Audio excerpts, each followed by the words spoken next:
Знаете ли какво наистина поставяте в своето тяло, в своя организъм, когато приемате хранителни добавки?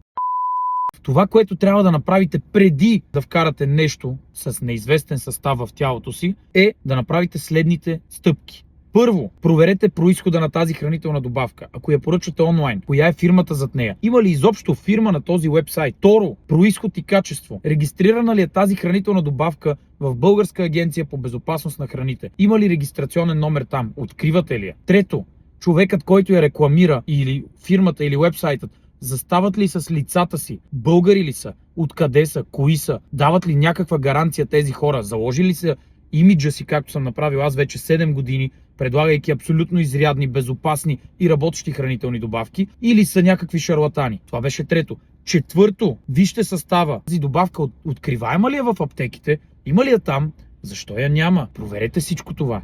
И пето, преди да натиснете бутона поръчай и да отидете в куриерската компания и да я изпиете, поинтересувайте се как действа, как се приема, защо се приема. В момента пазарът е залят от фалшиви хранителни добавки. Не се доверявайте на всяка втора реклама, която ви излезе. Вземете това, което има дългогодишна история, което има доказан произход.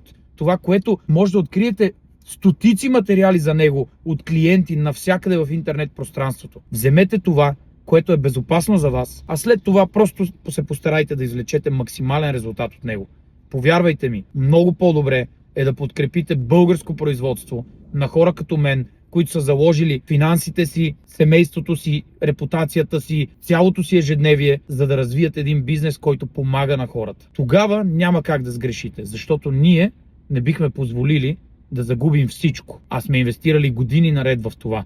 Не дейте да приемате фалшиви и вредни хранителни добавки.